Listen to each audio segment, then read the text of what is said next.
Ignition sequence start. 6, 5, 4, 3, 2, 1, 0. All engine running. Liftoff. We have a liftoff.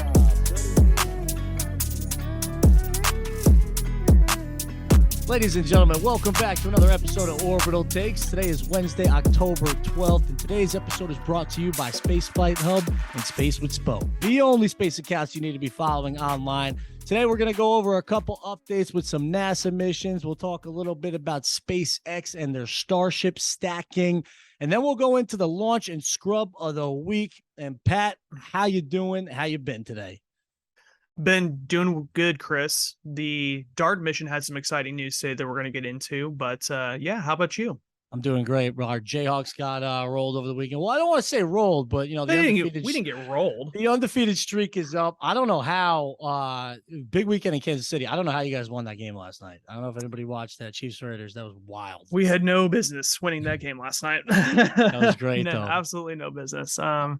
Yeah, Mahomes is just he's awesome. I'm so glad he's on my team. Yeah, I was so jealous. That was a big weekend in Kansas. You had game day there on Saturday, and then you had the Chiefs game last night. I was like, shit, I wish I bought. Yeah, it's good weekend for sports, and it's a good time to watch the night sky as well. The moon was full last night, and Jupiter is high up there. We got the space station flying over here a couple days ago, so.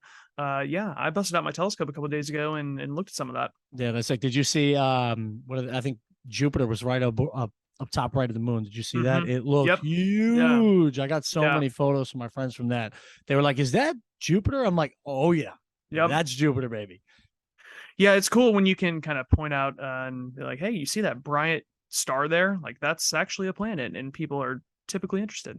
Yeah, and it was a big week for NASA too. So let's dive into the first topic of the day. We have a quick update with the DART mission.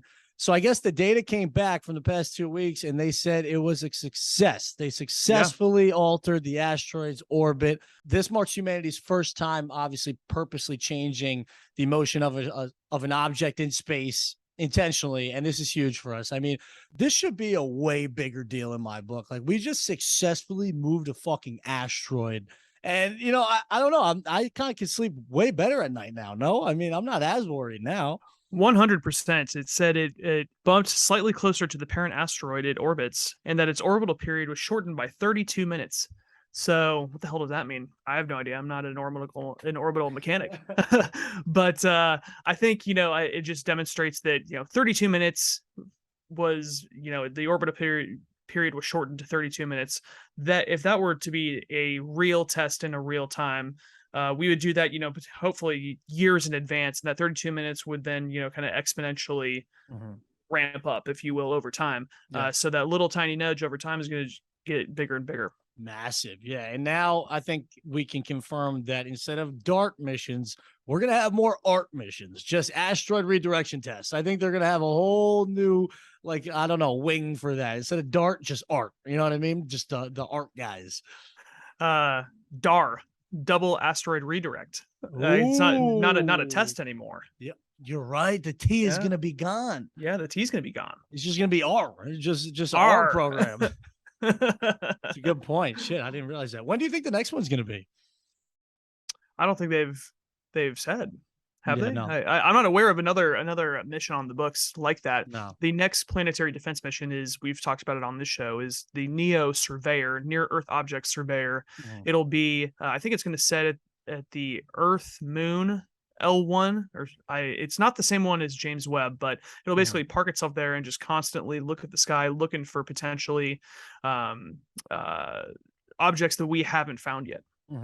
Yeah, and the thing is, this was just a test. We know that it works, but the real thing, it only matters if we actually find the asteroid that's hurling towards Earth. That would be the problem, right? Like this whole program it's going to be irrelevant if we don't know what's coming towards us. So that's why, it's important to survey these skies and see what dinosaur killers are coming our way, right?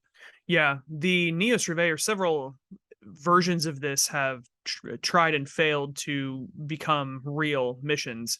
So I like that this one is now actually part of the NASA appropriation authorization bill, and it's actually been written into law, and that we're actually taking concrete steps. Yeah. Yeah, that's fire. They so they said that DART has given us some fascinating data about both asteroid properties and obviously the effectiveness of kinetic impact. The European Space Agency is going to be sending a follow-up probe to actually take photos of the impact site. I think it'll be arriving at DART next year or in 24. But they're actually going to see what it did, because there is that CubeSat that was following along Lichia cube that we have seen the immediate impact of it, right? Where we saw the ejecta come out and all that, but we don't know what it looks like presently, because that Lichia cube is no longer transmitting and no longer flying around it. So it's I can't remember what the mission's called. I'll have to look that up. Like I said, ESA is sending a mission to follow up basically and see how much that Dimorphos was affected. That's awesome. I didn't know that. Yeah. So they're gonna see, did it leave a giant impact crater? Did it just move some rubble around, like kind of Ryugu in Hayabusa? Did it go straight through? What happened there? Is there a buried treasure chest underneath the impact zone? Something like that, right? Like, is there gold in there? What's in there? Yeah, we don't know. We just don't know. That was actually a good segue into CubeSats. So let's hit the second biggest news of the week with NASA. So NASA's tiny CAPSTONE moon probe has finally stopped tumbling in space. So this moonbound CAPSTONE CubeSat was in safe mode for more than a month. It was spinning out of control. It looked like they had, how perfect is this? Another valve issue, right? NASA and these fucking valve issues. But it's on the, it's orbiting around the moon right now, and it's trying to find the right orbit for the lunar gateway, I believe, right? Correct. Yeah, it is going to use, and not just the gateway though. The whole Artemis program is using this kind of near rectilinear halo orbit that allows for near constant communications with Earth. So you'll have direct line of sight communications at all times, which the Apollo missions didn't. If you remember, they come around back, or they go around the moon and they lose signal for 90 minutes or so, then they come back. But this way, they've never tested this type of orbit before. So that's what CAPSTONE is really figuring out, what the radiation environment is, figuring out how difficult is it to station keep, or otherwise known as kind of be able to keep your location in space relative to another point. So this thing was tumbling for like a month in space. I think that would be one of my worst fears. Oh yeah, that's certainly never good for a spacecraft if it's tumbling. Yeah, they said CAPSTONE is examining whether it's going to be stable enough to place the proposed lunar gateway there for a space station in the future, and humans and everything. Yeah, so this is great news, Pat. This is phenomenal news for the program and for the moon mission, because obviously this needs to go, well, not flawless, but they need to figure this out before we even put Artemis. Would it be Artemis 2 or which Artemis program has the gateway? 3 is landing humans on the moon, right? 3 is landing humans on the moon, but I don't think the gateway will be ready by 3. Yeah, I could be wrong on that. Yeah. Maybe at least the bare bones of the gateway will be. Actually, now that I say that, I think it is, because I'm not sure what Starship is going to dock to. It's not like Starship is docking directly to the Orion capsule. It's docking to the gateway, which is kind of weird when you think about it, because Starship will be more massive than the gateway will be. So it's almost like the Starship will become the dominant body in that 3 body system. When you have the gateway, Starship, and Orion, Starship's going to have the most mass of all of that. And it just continues to be like, is the Orion capsule the best method for this, or can we just use Starship? But yeah. And as of right now, it remains on track, which is great. Yeah, it's crazy how long it takes for them to get to the moon, because it's such a small CubeSat with such low fuel, but they're able to manipulate the capsule to ride the laws of physics up there with not it's not like we're spending a ton of fuel like the Apollo program did to get there. Yeah, facts. So what's the update with Starship then? They're stacking it? Yeah, let me see if they lowered the chopsticks earlier today, for a full stack of Ship 24 and Booster 7. So Ship 20, this is the combo that we think is going to be the first orbital test. Yeah, and remember, Elon said like about a month ago, he's like, "Yeah, I'm thinking November might be the month we go orbital, or the month we tested orbital." And well, he it's also actually looking like that. He also said March was going to be the when they go orbital. So let's take that Remember that? with a big old grain of salt. I was like, oh, I'm thinking about traveling down to Boca Chica for my birthday to watch the orbital launch, dude. It's been like literally 6 months. Like, what's going on here, Elon? Oh, dude, we might have a fully stacked Starship right now. No way. Where are you reading that? Ship 24 being stacked on Super Heavy Booster 7 for the first time. Yeah, dude, Let's go. I'm looking at the NASA spaceflight live stream right now. It's a fully stacked Starship right now. Wow. So there we go. I mean, well, what's going on with the environmental reviews? Are they still under that? Like, are they cleared for flight? I think they're not cleared yet. Yeah, no, they're not cleared. They don't have a launch license yet. All of the list of Fonzie stuff that they had to fix, I don't believe is complete yet, but even when that is, they still have to get the launch license. Yeah, and Elon probably got his. You think Elon wrote that paper by himself, or do you think that he had other people write the book report? Yeah, do you think he did that book report or what? He probably nailed that out the first night, right? He does that shit for fun. I would think he wouldn't procrastinate that. I've heard him. There's a history podcast I listen to called Dan Carlin's Hardcore History. And he's had Elon on as a guest, and they went into the weeds on like World War II aviation. So yeah. I wouldn't be surprised if Elon has his own personal hand in that book report. Pat, it's been a while since I've seen the when hop chants, the hashtag when hops. I feel like these SpaceX guys, and there are millions of SpaceX fans out there. I feel like everybody's just together like, you know what I mean? Like, I don't know. I feel like everybody's like getting ready because like they haven't had a launch for so long. Everybody's just waiting on pins and needles. Like, let's fucking go. Like, this orbital launch is going to be sick. I hope everything goes well with it. And I do think that once they get that first orbital out of the way and the FAA clears them, it's going to be like OD. They're going to be having one that on probably like multiple a month trying to go orbital, right? You would think. Although I don't think they're able to launch more than 5 times this year, right? Wasn't that what the FAA said? Yeah, I'm saying in the future, well, the future goal is breakfast, lunch, and dinner, which is right. Yeah, 3 times a day. Would be a dream. Yeah. Can you imagine watching 3 orbital Starship launches per day? That sounds like science fiction. But then again, so did landing a rocket booster on a drone ship in the middle of the ocean. Yeah, great point. Oh wait, hey, we haven't talked about the Crew 5 launch because that was last week and that was after the episode. So my favorite part about that launch, every launch, my favorite part is when the detachment and you see the planet in real time. Like, that is the coolest moment in my mind of any rocket launch, where you're looking at the rocket, you're looking at this camera, you're like, holy shit, I'm on that fucking planet. Like, that's insane. Did you catch it or what? Yeah, I watched the live stream of it, and I thought what was one of the coolest parts was as the booster was landing back on the drone ship, you could see like the jellyfish in the distance. Oh, really? Yeah, on the drone ship camera. Yeah, it was pretty cool. That's awesome.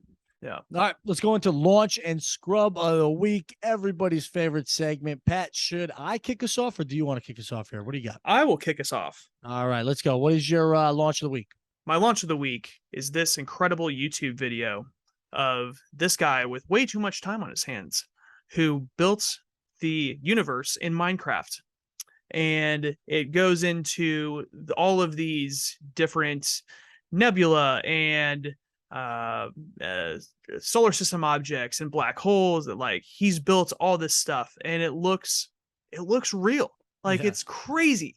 Have you had I posted this to our document earlier. Have you watched this at all? Oh yeah, I've seen it. It is wild. I don't understand how you build that from Minecraft. Like, what is Minecraft? Do you just like build these blocks and just God, you don't know what structures and shit? Bro, Minecraft. I'm a Call of Duty guy, all right? I'm on Warzone. I don't have Minecraft. Warzone is not Minecraft is not Warzone.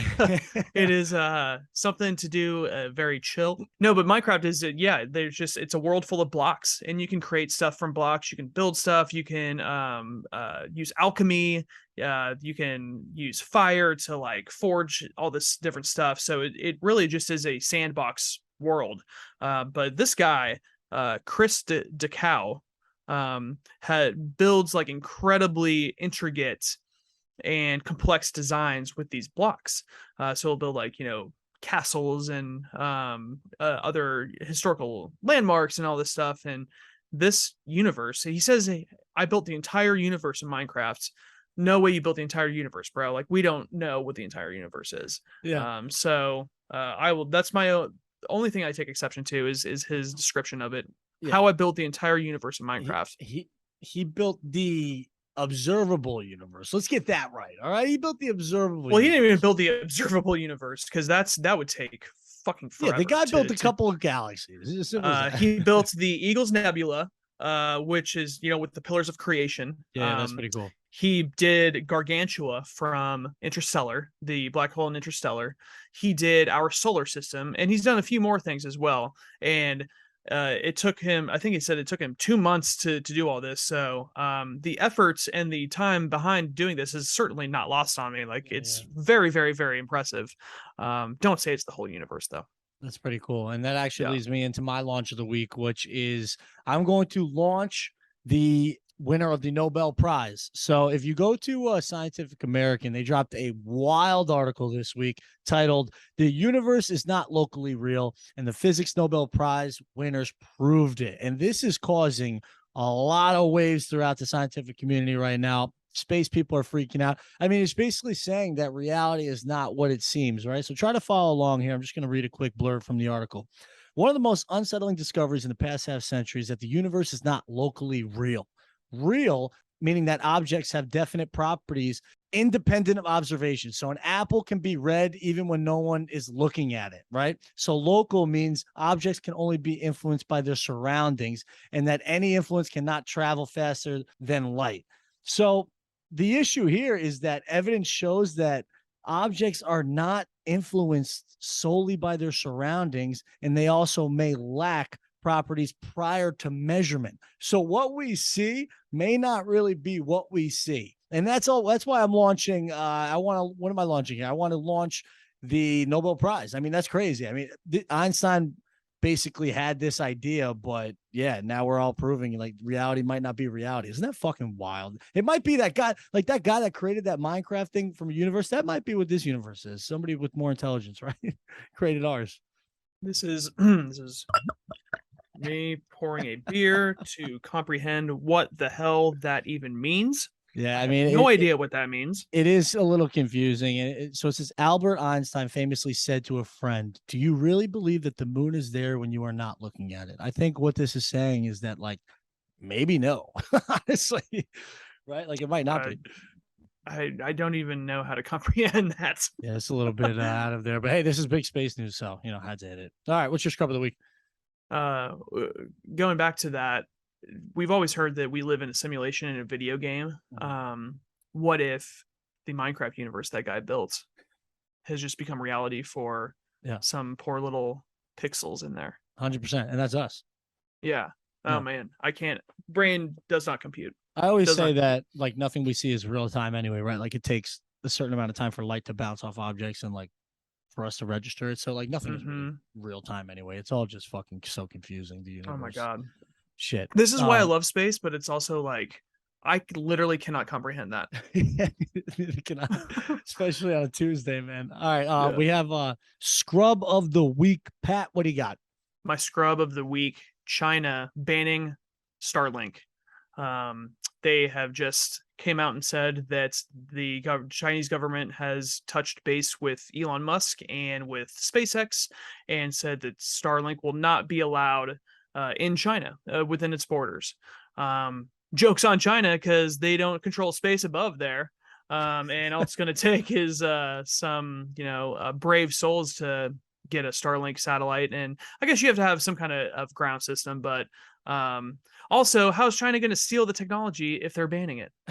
That's a great point. That's so whack. I bet China has, they have a ton of rural areas It's like, that's made for you. Starlink is literally made for like you guys out there in the countryside of China. Like, what the fuck? The Verge had a great article on it, and they said basically like China sees what has happened in Ukraine with Starlink, and its ability to prop itself up with, even though Russia's trying to take out its infrastructure, they're like, hey, like we still have the Starlink option. So, if and when they invade Taiwan, they don't want this to be, kind of an option for there. Damn, that's whack. What's your scrub of the week? All right, my scrub of the week here is I am going to scrub William Shatner's opinion on outer space. So he just had a book that came out, and he wrote, when he got back, all I saw was death. Oh I was God, like, dude, what the fuck, William? Come on, bro. Like, this was your one opportunity to, like, inspire children. You know what I mean? Like, generations are going to read this for the rest of your life, and you want them to think that all you saw was death. I mean, even if it's true, you don't say that, right? Like, that's fucked up. He said, I saw a cold, dark, black emptiness, and it was unlike any blackness that you could see or feel on Earth. That is terrifying. And I mean, I know it's probably true, but like, bro, come on, really, William? Like, keep that shit to yourself, bro. No. It also goes to his demeanor when he came back, and he was just like, kind of eyes glazed over, and here you have Bezos like spraying him with champagne as he's contemplating death in the universe, and he's like, wait, what's going on? Yeah. I mean, I want to scrub his opinion on space. I think he's the first person to come back from low Earth orbit and be like, yo, I saw death up there. It's the overview effect in the cosmic perspective. I guess it can affect people in different ways. I want to know, does he got anything else going on at home? Like, is it low Earth orbit's fault? Is it the blackness of space, or is it, he's got shit going on at home? Or is it the fact that he's 91 years old? Yeah, and he's like, I mean, if I was 91, I'd think about death probably every minute of the day. I mean, I count down the minutes. I count down the minutes now, and I'm 29. Honestly. Yeah, for sure. Yeah. Shit. All right. Well, so there you go. Another episode of Orbital Takes in the books, episode 23. We are rolling here. Today, a new JWST image dropped. So go check that out online, and we'll talk about it next week. Pat, where can they find us online? You can find us online on Instagram or TikTok or YouTube at Orbital Takes. We'd also love if you would leave us a review or 5 stars on whatever podcast platform you listen to us on. Ad Astra, everybody. There you have it. Have a great weekend. We love you guys. Ad Astra, baby.